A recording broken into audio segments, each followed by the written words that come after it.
NU ini organisasi resmi, Mas. Ya. Ini bukan apa namanya orang nganggur di jalanan kayak yang kumpul di Bangkalan kemarin itu. Lain ini. Ini organisasi resmi terstruktur semuanya. Pihak Bangkalan kemarin mengklaim dapat dukungan 200 PCNU dan 18 TWNU seluruh Indonesia. Orang nganggur itu ngomong apa aja kan bisa. Gus Yahya merasa tidak takut sama sekali tentang adanya isu tersebut. Bahasa yang dipakai Gus Yahya itu menggunakan kata pengangguran.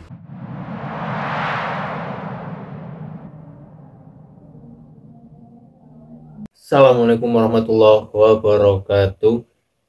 Bagaimana kabar Anda semua seluruh bangsa setanah air? Semoga dalam keadaan sehat walafiat. Selamat datang yang baru bergabung di channel Islam Pedoman Islam yang moderat dan santai. Kali ini akan membahas tentang konflik PBNU yang mana akan diselenggarakan MLB. Bagaimana respon dari Ketum Gus Yahya ini, kita lihat sama-sama. Dan ingin melakukan muktamar luar biasa PBNU karena sudah tidak percaya dengan jenengan dan Gus Ipul sebagai sekjen. Gini ya, begini ya, kalau sekarang ada sekumpulan, sekelompok pengangguran kumpul lalu menyerukan sidang istimewa MPR, kan presiden nggak perlu mikir, biarin aja. Ya itu begitu juga dengan kami, ya kami tidak pikirkan. Kan bukan posisi NU ini. NU ini organisasi resmi, Mas. Ya. Ini bukan apa namanya orang nganggur di jalanan kayak yang kumpul di Bangkalan kemarin itu. Lain ini. Ini organisasi resmi terstruktur semuanya. Pihak Bangkalan kemarin mengklaim dapat dukungan 200 PCNU dan 18 TWNU seluruh Indonesia. Orang nganggur itu ngomong apa aja kan bisa. Itu ya. Gus, undangan untuk ketua umum kapan? Dari perkataan beliau yang saya tangkap bahwa Gus Yahya merasa tidak takut sama sekali tentang adanya isu tersebut. Bahasa yang dipakai Gus Yahya itu menggunakan kata pengangguran. Bukannya merendahkan, melainkan untuk menepis bahwa apa yang ingin dilakukan mereka membentuk suatu MLB itu akan sia-sia. Ya, jadi bahasa yang digunakan oleh beliau adalah bahasa yang simpel, yaitu pengangguran. Kata pengangguran itu sesuatu yang melakukan hal yang tidak ada manfaatnya. Kita lanjut video yang kedua. Ini video sebelum beliau menjadi ketum PBNU. Mari kita simak sama-sama. Saya akhirnya, jadi saya sebelum nyalon ketua umum saya pamit sama Lek Muslik kula maju calon ketua umum Lek. Nah, niatku apa? Lek Muslik. Kian kula niati ngelamar pendamelan. Niati ngelamar pendamelan, ya kula jelasno kok karena cabang-cabang pekerjaannya ini. Jadi saya maju jadi ketua umum PBNU itu, jadi calon ketua umum itu saya bilang ke cabang-cabang, saya ngelamar kalau boleh sampai mau terima, saya ngelamar jadi ketua umum untuk mengerjakan pekerjaan ini. Saya sebutkan pekerjaannya. Kang Sapur ingat itu kan, saya pernah datang di waktu saya kampanye ketua umum itu.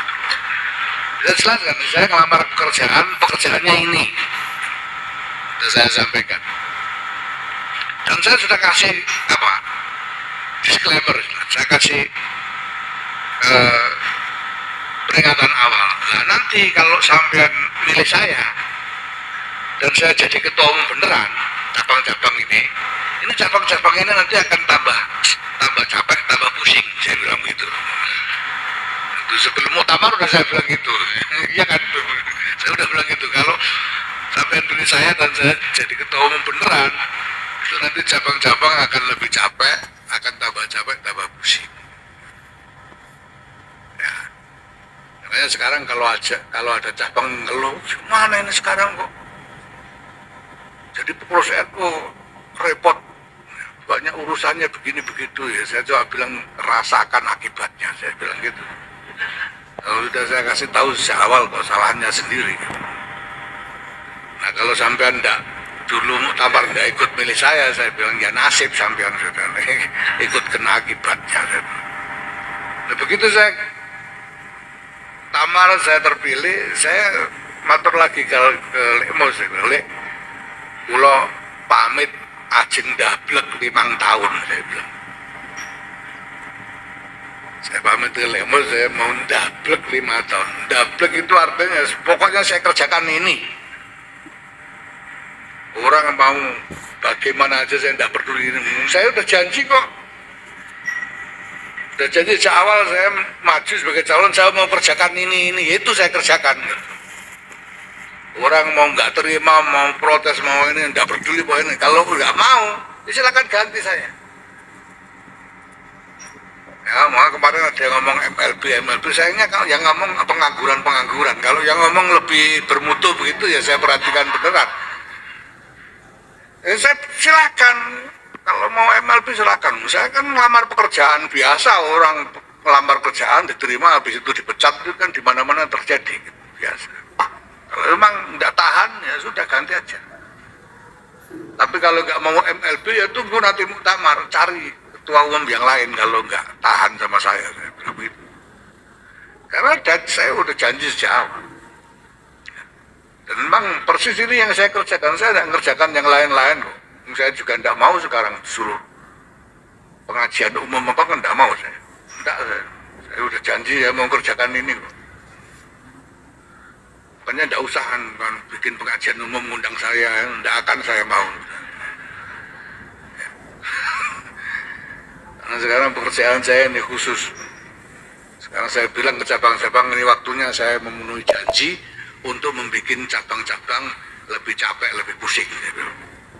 Baik, itulah kalimat kedua dari Gus Yahya, bahwasanya kita harus berhusnuzon. Yang pertama ya teman-teman, bahwa beliau ini ada suatu misi yang besar atau pekerjaan yang beliau yakini, beliau kuatkan untuk menyelesaikan pekerjaan tersebut. Jadi sebelum beliau naik ke ketua PBNU juga ada suatu misi ya. Saya akan mengerjakan ini, pokoknya saya akan mengerjakan ini. Ketika saya jadi, saya jamin cabang-cabang akan lebih capek.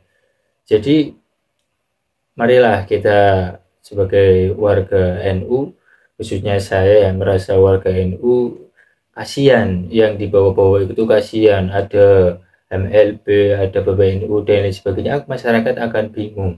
Masyarakat Nahdliyin akan bingung mana yang benar, isu ini, isu A, isu B, dan lain sebagainya. Yang kita harapkan adalah PBNU segera membaik dan jadi kuat lagi, karena Indonesia ini akan tetap aman, NU-nya itu bersatu dan kuat.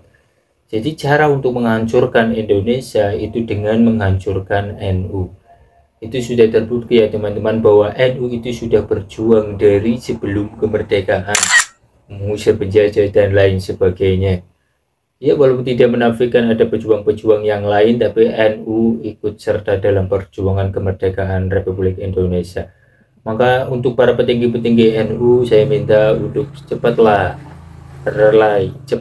redamkan ini, api ini, supaya tidak berkobar lebih gila lagi, yang mana akan menimbulkan perpecahan ya, antar kubu itu, naudzubillah min dzalik. Dan semoga warga NU yang lainnya menjadi ayam tenteram. Ada sambutan lagi dari Bapak Miftahul Akhyar, ini Rois Am PBNU. Mari kita lihat sama-sama. Saya harapkan nanti di muktamar yang akan datang, yang nanti mungkin didahului oleh Munas dan Kombes, klausul MLB di ADART Nahdlatul Ulama, saya mohon ini bisa diperbaiki, bila perlu diganti dengan istilah-istilah yang lafdhon wa maknan. Karena kata MLB memang bagus, itu akan mudah dan melahirkan ya, akan banyak melahirkan bugot-bugot organisasi. Negara kita saja yang sebesar ini, istilahnya bukan MLB. Kalau kesalahannya itu dilakukan oleh presiden, ya diimpeach. Jadi presidennya yang diimpeach, bukan negaranya yang dibubarkan. Tapi kalau MLB ini institusinya yang dibubarkan, lembaganya yang dibubarkan, dan tidak ada jaminan yang akan datang lebih baik, justru mungkin bisa lebih. Di Munas itu ada perbaikan masalah ada tentang MLB, karena nanti bahasa yang sederhana itu akan menimbulkan pemberontak-pemberontakan di organisasi, yang mana itu tidak baik ya teman-teman. Bahwasanya saya membahas konten ini bukan saya membenci Nahdlatul Ulama, melainkan saya itu mencintai Nahdlatul Ulama supaya para petinggi-petinggi NU kembali rukun. Jadi untuk para perintis atau para pendukung MLB supaya kembali lagi ke PBNU. Jadi kasihanlah masyarakat kecil seperti saya di Nahdlatul Ulama itu nanti akan bingung siapa ini yang benar ya. Tapi kembalilah yang sudah resmi siapa ketua PBNU-nya, dan bersabarlah nanti misalkan tidak puas dengan dipimpin oleh Gus Yahya, maka nunggu lengsernya atau nunggu masa khidmatnya selesai. Itu saja yang bisa saya sampaikan. Wassalamualaikum warahmatullahi wabarakatuh.